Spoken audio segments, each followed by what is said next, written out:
Most people don't realize this, but the moment you reach for a lottery ticket, something deeper is happening. It's not just a game of numbers.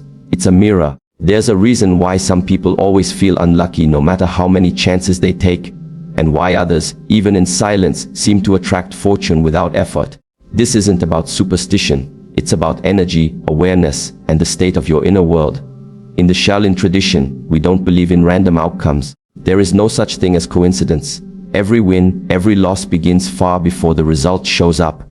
It begins in the mind, in the breath, in the way you stand in the world. In this video, I will share 4 simple words, only 4, but they carry the weight of centuries of spiritual training. Words that, if spoken with true presence, shift something invisible but very real. You will also learn why most people push blessings away without realizing it, how ancient monks viewed fortune and fate, and why a calm, sea-centered person can receive more from life than someone running wildly after success. I will show you a practice so subtle that most overlook it. Yet this practice done in just a few seconds can turn even a small act like buying a lottery ticket into a moment of spiritual power. If you've ever wondered why things don't always respond to effort, or why some prayers go unanswered, stay with me, because the truth is life is always responding, just not to your words but to your state. Welcome to the Shaolin Soulfire. If you walk this path with sincerity, everything begins to change. Make sure to subscribe and let's continue this journey together. Before the feet move, before the hand reaches, before the words are spoken, the monks ask one quiet question: is your energy clean or chaotic? This is not a moral question. It's not about good or bad. It's about clarity, intention, presence. Because every action carries a vibration, and that vibration determines what kind of response the world will give you. I once watched an old master refuse to accept a gift, a beautiful box of tea brought by a wealthy man hoping to earn favor. The master smiled gently, placed his hand on the box, and said, "It's not the tea that is heavy, it's your energy." The man didn't understand. He had come with hidden motives, hoping to gain something in return. And the master felt it immediately, not in the words, but in the field around them. Now consider this. When you walk into a shop and buy a lottery ticket, what's moving you? Excitement, calm, clarity, or is it fear, a feeling of lack? The desperate hope that money will fix what discipline hasn't. The energy behind the action is the action. You can speak blessings with a bitter heart and they will not land. You can pray from panic and wonder why nothing changes. But even one step taken with clean energy moves the entire path beneath your feet. So before the ticket, pause, feel your breath, ask the one question the monks never skip. Am I centered or am I grasping? Because when you chase from emptiness, you stay empty. But when you move from stillness, even the unseen begins to arrange itself around you. Most people speak words like wishes, soft, uncertain, as if they're asking the sky for mercy. But the old teachings are clear. Don't ask a line. The phrase, "I am already blessed," isn't some magic charm. It's a position, a stance. It's how a trained mind enters the world with steadiness, not need, with fullness, not hunger. In the Shaolin path, this is called internal authority. The strength to claim something before the outer proof arrives. It's not arrogance, it's clarity. The student who walks with gratitude before the reward is given is the one most ready to receive it. This idea echoes across cultures. In Danta, the teaching is simple. You are not lacking, you are not separate. The outer is simply a projection of the inner. So speak not from desire but from knowing. The moment you say, "I am already blessed," you shift the signal. Life listens to that. There's an old story of a monk who during famine was asked why he looked so calm.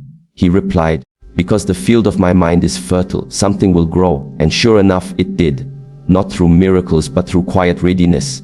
To say, "I am already blessed," is to plant a flag in the invisible. It's to speak from the mountain, not the valley, and that changes everything. You stop chasing, you start attracting, not because the world owes you, but because you've become the kind of person who can hold what's coming. In the end, the words mean nothing if the posture isn't real. But when you mean them, when you say them with discipline, presence, and a trained heart, they stop being words. They become the beginning of movement. A mind that feels empty will always reach. It will grasp, cling, chase, because it believes something out there will make it whole. But the masters teach emptiness attracts more emptiness. It doesn't matter if you're chasing money, love, or success.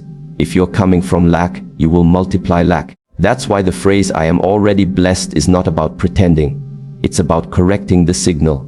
The moment you say those words with presence, something shifts. Your breath deepens, the body softens, craving gives way to calm. You're no longer searching. You're sitting in enoughness, and that feeling, that quiet fullness pulls things toward you. Not because you demanded it, but because you've become the kind of vessel life can pour into. There's a discipline to this. It takes training to speak from fullness when your bank account is low or when your plans are failing. But that's the test. The old monks would say, true power is shown not in control, but in stillness during the storm. They trained their students to fast, not just from food, but from desperation, to sit without reaching, to walk without asking. And in that state, blessings began to arrive, not because they begged, but because they became. A beggar sends out the signal. I do not have. A magnet sends out, I am already complete, and the world, ever responsive, always answers accordingly. So when you say I am already blessed, say it like a master, say it like the truth you forgot. But now remember, let the words not rise from your lips, but from your center. Then walk without hunger, move without chasing, and watch what finds its way to you. The more tightly you grip, the more life slips through your fingers. This is one of the oldest lessons. You can see it in nature, in relationships, in your own mind. Chase a bird and it flies. Sit still and it may land beside you. Eastern masters understood this deeply. They watched how craving creates tension, how desire, when laced with fear, builds resistance, not just in the mind, but in the field around you. What you pursue with desperation begins to avoid you like water pulled back from a grasping hand.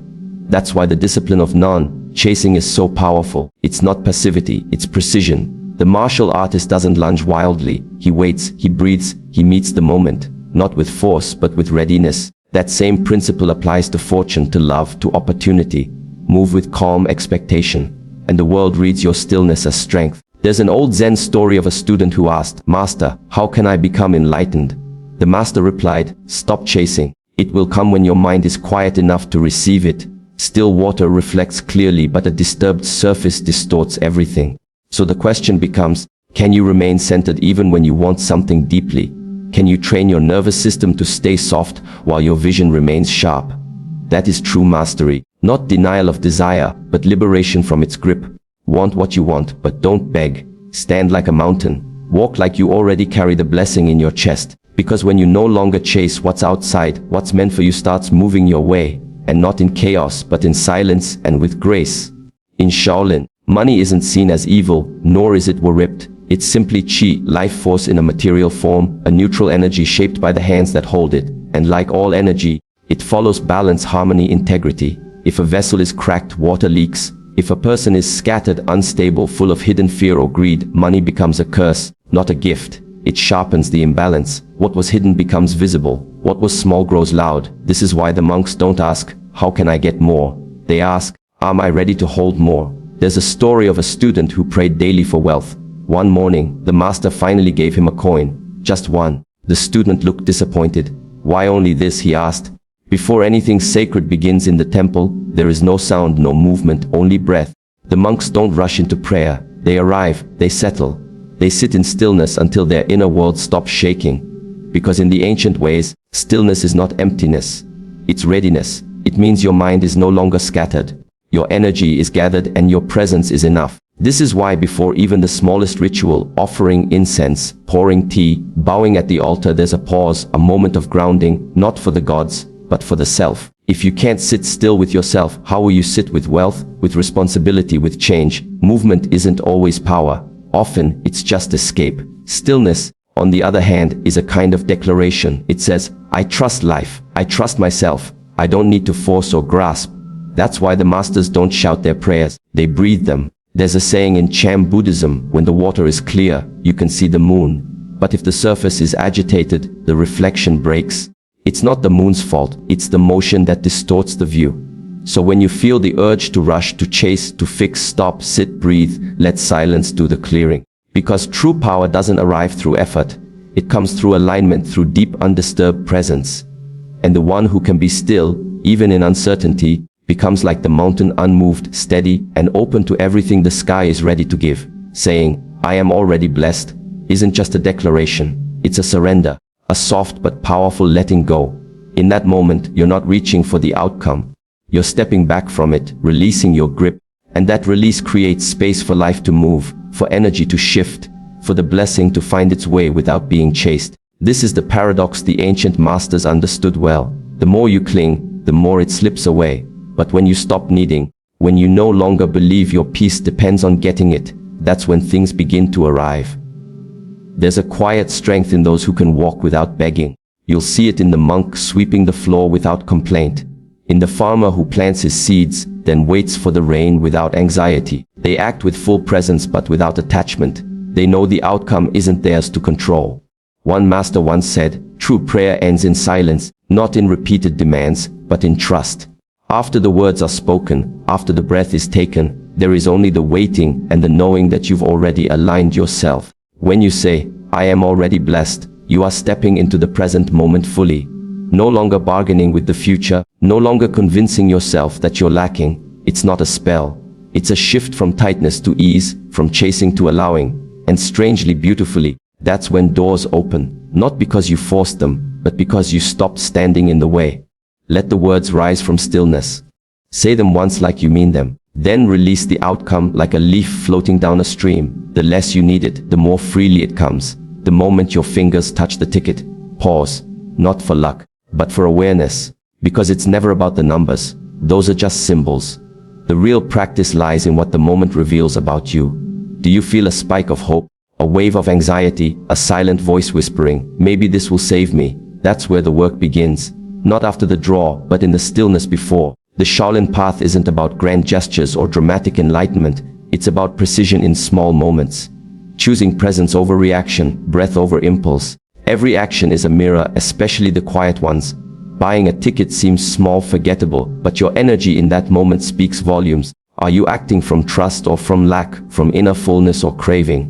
One master used to give his students a single coin each morning, not to spend but to observe. What did the coin awaken in them? Greed, gratitude, planning, worry. He would say, "This coin is not for food, it's for insight." That's the way of training, using everyday moments as the dojo. Nothing is separate from practice. So when you engage with chance, whether it's a lottery ticket, a risky decision, or a silent hope, watch your inner posture. Don't judge it, just see it. Because mastery begins with seeing clearly, with not flinching from what rises, with letting the moment show you where you're still clinging. In the end, the numbers may never align, but if the mind does, you've already won something far more rare. The world responds to the way you hold yourself in small unseen seconds. That's where energy shifts. That's where power begins to build. So in the end, it's not about the lottery. It's not about luck or chance or numbers drawn from a machine. It's about the energy you bring to a single moment. Those 4 words, "I am already blessed," are not just something you say. They are something you become. A ritual of stillness, a way of stepping into alignment before the world responds. Because the moment before you act, that's where the seed goes into the soil. That's where your state shapes your fate. Speak the words with breath. Say them with presence. Let them quiet the craving and anchor you in enoughness. And then whether the ticket wins or not, you've already shifted something deeper. You've trained the mind. You've practiced calm. You've moved like a monk quietly, intentionally, without grasping. That is the real fortune. So as you move through your day, don't wait for special moments. Use the small ones. Buying tea, tying your shoes, reaching for your wallet. Ask yourself, what energy am I carrying right now? Because every moment holds the chance to choose mastery. Thank you for walking this path with us today. If this teaching spoke to something deep in you, gently tap like and subscribe to our channel. Shaolin Soulfire will be here, steady, silent, walking beside you. The master said, "First carry this without losing your peace, then we'll see." The teaching was clear. Even small energy test the container. A strong system, a calm mind, a steady breath, a clean heart can hold wealth without being shaken. It won't panic when gains come. It won't collapse when they go. It remains centered because it understands money is not security. Presence is chi flows where it is respected, where it is not hoarded or feared or worried. It seeks openness, not desperation. So before asking for abundance, ask, is my body calm? Is my mind clear? Is my part honest? Because winning is not the challenge. Many people win.